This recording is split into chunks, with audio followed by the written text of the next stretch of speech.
Hi കൂട്ടുകാരെ, എല്ലാവർക്കും പുതിയ വീഡിയോയിലേക്ക് സ്വാഗതം. ഞാൻ നിങ്ങളുടെ സ്വന്തം ഡേസി.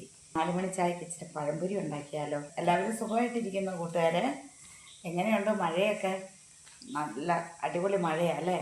ഞങ്ങൾക്ക് ഇങ്ങോട്ട് നല്ല മഴയുണ്ട് കേട്ടോ, കർണാടകത്തിലേക്ക്. അപ്പോൾ എങ്ങനെയാണ് ഉണ്ടാക്കുന്നത് നമുക്ക് നോക്കാം. നമുക്ക് ഇച്ചിരി ഇവിടെ മൈദ എടുത്ത് വെച്ചിട്ടുണ്ട്. ഇതിൻ്റെ കൂട്ടത്തിൽ നമുക്ക് മധുരത്തിന് ഒരു 2-3 സ്പൂണ് പഞ്ചസാര ഇട്ട് കൊടുക്കാതെ. അധികം മധുരമൊന്നും വേണ്ട, പഴത്തിന് മധുരമുണ്ട്.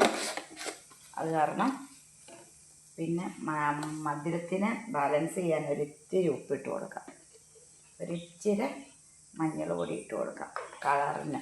ഇതെല്ലാം കൂടെ കൂട്ടി യോജിപ്പിക്കാം. നമുക്ക് ഒരിത്തിരി കറുത്ത എള്ളും കൂടെ ഇട്ട് കൊടുക്കാം. ഇവിടെ നമ്മുടെ ഏത്തപ്പഴം നേന്ത്രക്കായ എല്ലാം കീറിക്കൊണ്ട് വെച്ചിട്ടുണ്ട്. അതിനെ നമുക്ക് ഓരോന്നും ഈ ബാറ്ററിൽ മുക്കി അങ്ങോട്ട് ഇട്ട് കൊടുക്കാം. ഇങ്ങനെ നമുക്ക് മുക്കി എണ്ണയിലേക്ക് ഇട്ട് കൊടുക്കാം. ഹായ്, അപ്പം കൂട്ടുകാരെ, നമ്മുടെ പഴംപൊരി ഇവിടെ റെഡി ആയിട്ടുണ്ട് കേട്ടോ. എല്ലാം ഫിനിഷിങ് ആയിട്ടുണ്ട്. അപ്പോൾ നമുക്ക് 4 മണി ചായക്കൊപ്പം കറിമുറ കഴിക്കാൻ ഒരു പഴംപൊരി. അപ്പോൾ കുഞ്ഞൂസ് സ്കൂൾ വിട്ട് വന്നിട്ടുണ്ട്. കുഞ്ഞൂസിന് ഒരു പഴംപൊരി കൊടുത്തിട്ടോ നമുക്ക് ടേസ്റ്റ് ചെയ്ത് നോക്കാം. നല്ല അടിപൊളി ഉണ്ടോ? നല്ല പഴംപൊരി റെഡി ആയിട്ടുണ്ട് ഉണ്ടോ?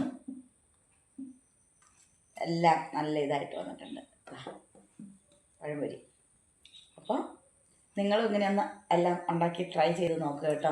നമുക്ക് കുഞ്ഞൂസിനെ ഒരെണ്ണം കൊടുത്ത് ടേസ്റ്റ് ചെയ്ത് നോക്കാം. കുഞ്ഞൂസേ, എന്തോ ദേ അങ്ങോട്ട് നോക്കിയേ. ഹായ്, എല്ലാവർക്കും ഹായ് പറ. ഒരു പഴംപൊരി തിന്ന് നോക്കിയേ എങ്ങനെയുണ്ടെന്ന്.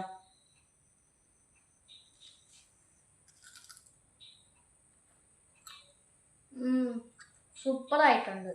നല്ലതാണോ? അടിപൊളി. നിനക്ക് ഇഷ്ടമല്ലേ? എനിക്ക് ഇഷ്ടപ്പെട്ടു. കുഞ്ഞൂസിന് ഇഷ്ടമാണ് കേട്ടോ. ഈ പഴംപൊരിയൊക്കെ ഇങ്ങനെ ഉണ്ടാക്കി കൊടുത്ത് വൈകുന്നേരം ഒരു ചായ കൊടുത്താൽ അവന് വലിയ ഇഷ്ടമാണ്. പഴത്തിൻ്റെ ഇങ്ങനെയൊക്കെ ഉണ്ടാക്കി കൊടുത്താൽ നല്ലതാണോ? അപ്പോൾ അടിപൊളിയായി അല്ലേ? അപ്പോൾ നമുക്കിനി അടുത്തൊരു വീഡിയോ ആയിട്ട് വരുന്നവരേക്കും എല്ലാവർക്കും ബൈ.